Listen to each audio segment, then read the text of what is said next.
Alright kids, Jay at Broad Performance here.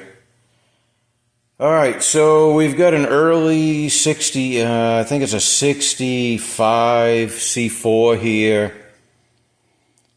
A friend of mine's restoring a 64 Falcon, and he had this transmission rebuilt a few years back.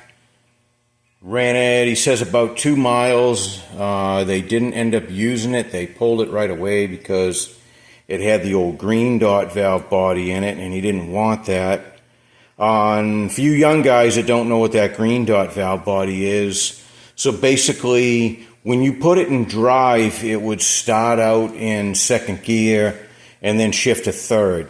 If you wanted it to start off in first, you would click it down to what we would think of as these days as manual second position. That would be normal drive, so it would start off in first, shift to second, shift to third, and then it had a manual first position. So what he wanted to do was, he asked me if we could change the valve body out into this for the 67 to 69 select shift that had just a normal drive and 2 and 1 position. And I do have some of these valve bodies available. I didn't for years. They're hard to get nowadays, and I've sold a lot of them in the past, but I've got some right now if anybody happens to need one of those. Let me know. We're going to put them on the site pretty soon. I've got, I don't know, 10, 20 cores or something. I'm not sure that I can build up and sell, but anyways, one of them go on this. So I told him, and I saw the transmission case. It had been sitting around a while, and it's pretty ugly looking. And he told me who rebuilt it. And I'm not going to say who rebuilt it, but it's somebody out here in Texas that's known for doing a lot of performance work and things like that. And I said, yeah, let's tear it down. He's like, well, no, the thing's ready to go. It's all rebuilt. I just want to swap the valve body. Yep. Well, I know that shop. Let's tear it down. Don't worry about it. Let's just tear it down. So reluctantly, he says, okay. So he came over today, and he tore this down himself. Not very impressive here. So here's what we got. Now remember, this has about 2 miles on it. And look at this is high gear. It's pretty burnt up already. Now, I don't know if they just put these clutches in like this, or if this thing just has a serious problem and it's just like instantly not, just burning the clutches up. But even for 2 miles, these clutches can get burnt pretty quickly, but just normal drive for just a couple miles. This is forward, and you can see those are pretty burnt. So, the question is, did they put these in like this? Or did this thing just have a serious problem? So, I don't know, I did notice, now this train's been sitting around a while, but these seals are pretty hard. Some of them are soft, but this on the forward drum, these are pretty hard. And we saw that you could see, like, when they put it together, some of the seal got sheared off. And if I remember right, he showed me a spot on here that was pretty rough, where you could see where, they just kind of maybe jammed it in the drum without enough lubrication and kind of damaged the seal. But that seal seems pretty hard. And you can say, well, it's been sitting around a while. Yeah, that's possible, but not all the seals are like that. So there's that. But hey, all is forgiven because, all right, we got a heavy-duty Kevlar band in it. Wonderful. At least I got that. And this here, these sealing rings, these look new for the direct. These do not look like they've only run a short time. Maybe they did. Maybe they're just, they were kind of sticking in the groove. They're not really running real nice, but there could be some grit in there. I don't know. what happened here today when it was tore down, but I didn't do the tear down. He asked for a shift kit in it. No, I don't think it's got a shift kit in it. I mean, it's still got this puck in it. It doesn't really look shift kitted. Here's what I did find. If you take this plate off, see this area? There's a piece of gasket missing. This is where the main pressure port is. And it's typical for these to blow out, and you'll lose a fair amount of pressure when that happens. Now if we take this gasket off, and I don't know, you can see that surface finish there. They took one of those, you know, it's like a Scotch-Brite wheel on a, typically on an air die grinder.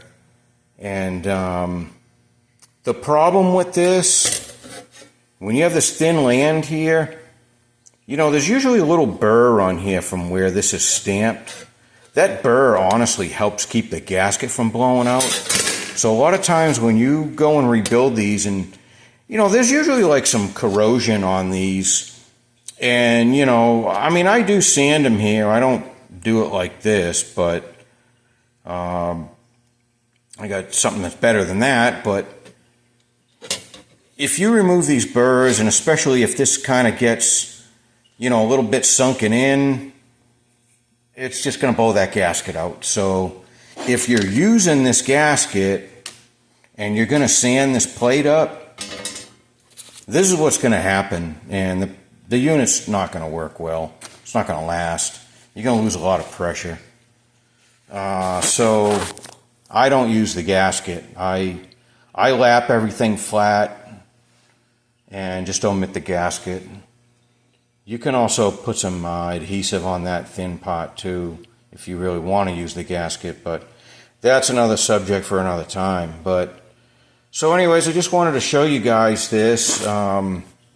You know, my point is not to trash all transmission shops.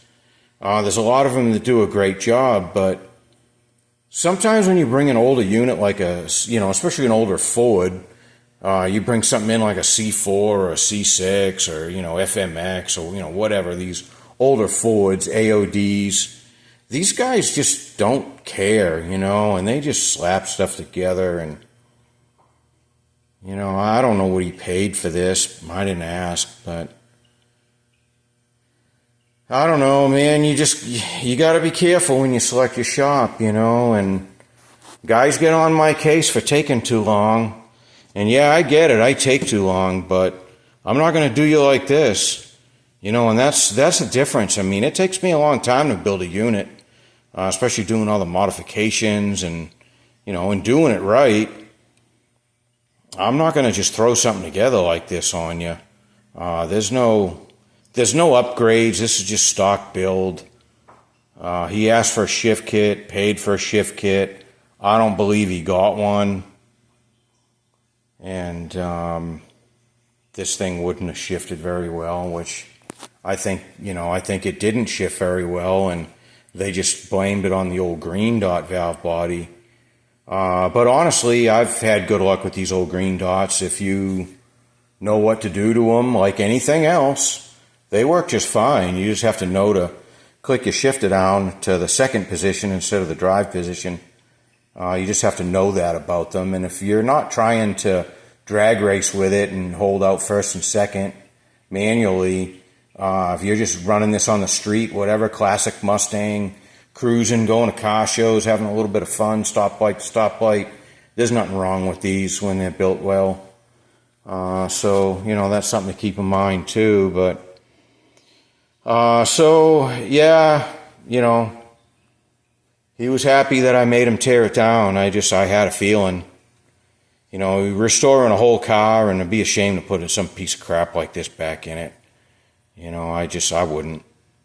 You know, he spent all that time and money restoring a car. I understand he doesn't want to do the full-blown 800 horse rebuild on this, and that's not necessary for what he's doing, but he certainly wants something that's going to work good and last a while, you know. But okay, that's about it. You know, I mean, You look at this valve body, I mean, it doesn't even look like it was ever really cleaned good. Or I don't know, maybe it was just burning up that quick. You know, that gasket was blown out on the valve body, so that does make a difference. You'll lose a lot of your main pressure. These units didn't have a lot of pressure to begin with, and the valve body needs some work. But anyways, all right, I'm not going to make a big deal out of this. And again, my point is not to sit and trash all transmission shops and tell you I'm the only person on the planet that's going to do you a good job. No, that's not what I'm saying here. I know a lot of shops that do a great job, you know, but I had a suspicion on this particular one because I've seen some of their work before, and it wasn't, you know, wasn't this bad, but wasn't real. Well, you know what? It kind of was. I'm gonna retract that statement. So that's why I told him, just tear it down, man. You know, you just tear it down yourself. Let me take a look at it. So, all right, another winner. So remember something, guys. Being a professional only means you get paid. It doesn't make you a winner. Thanks for watching.